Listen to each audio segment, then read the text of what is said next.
Wow, wow, wow. Glory, glory, glory. Welcome to Football by Anointed. And today I want to talk about the match yesterday. That match was bloody. Hey, that match was awesome. We finally won. And finally, and finally, we have gone to the round of 16. So I'm very, very happy. I'm very, very excited. And we're waiting for our next match with Nigeria. That match should be so, so awesome. Osimhen will fuck up again. Even though Osimhen still fucks up, but I know Abu Bay is there to handle the game for us. And we're definitely going to win that match.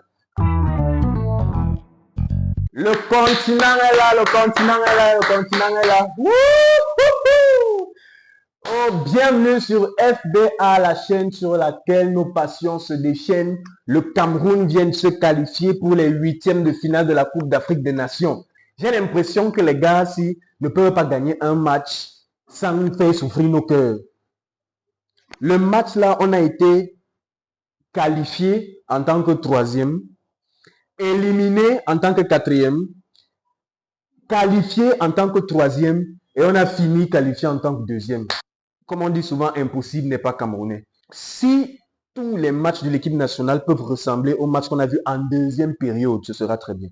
Parce que la première période, ils nous ont fatigués. Et je passais mon temps à le dire. Ils ont bien commencé pourtant le match. On a commencé en 3-4-3 avec nous, Tolo, Castelletto et Christopher Wu comme défenseurs centraux. Sur les deux pistons étaient Darlin Yongwa et Enzo Tchato qui jouent à ces postes-là en club. Au milieu de terrain, les deux joueurs de milieu de terrain étaient Olivier Ntiam et Zambo Anguissa. Je continue à dire qu'Olivier Ntiam doit quitter l'équipe nationale.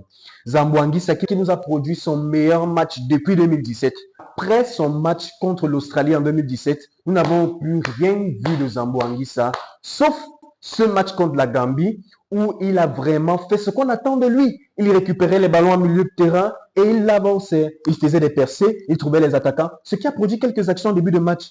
Mais je ne sais pas ce qui s'est passé. Ils ont complètement disparu. N'eût été Fabrice Ondoa au goal, nous aurions perdu ce match. Fabrice Ondoa nous a montré que c'est lui qui doit garder les cages de l'équipe nationale du Cameroun. Le champion d'Afrique 2017 qui a été titularisé à la dernière minute à la place d'Andro Nana nous a prouvé tout le bien qu'on pensait de lui. En sélection nationale, c'est un lion, c'est un bagarreur. Il est focalisé sur faire gagner la nation et c'est ce que nous avons vu. La Gambie nous a complètement dominés dans le jeu. Ils nous ont dominés dans l'intensité. Chacune des contre-attaques gambiennes était dangereuse. Nos cœurs pouvaient sortir.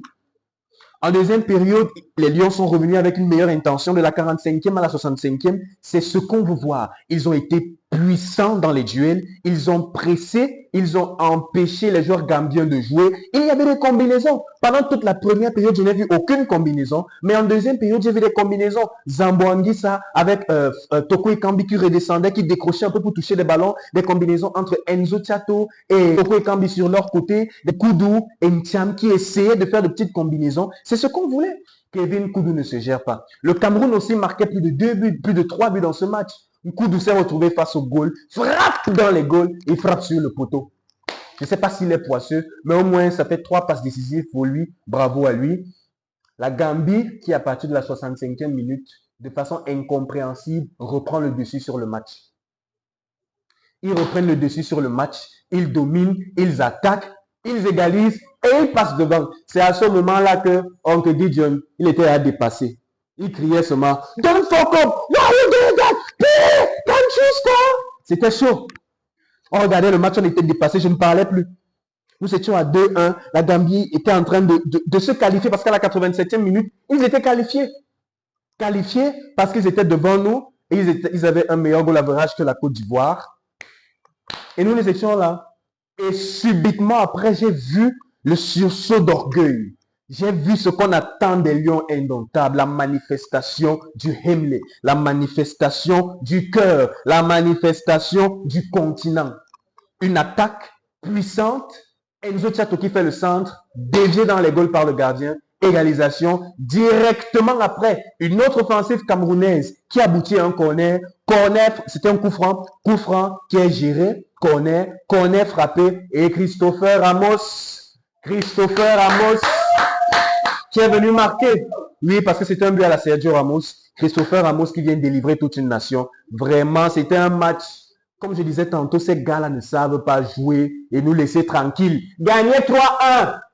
Là, vous jouez, vous marquez 3 buts, vous partez, non, on a gagné, non. C'est quoi? Oh, 1, 2, non, on doit égaliser, ils doivent marquer, vous devez laisser les buts entrer. Toujours les problèmes d'inattention. Mais félicitations à eux.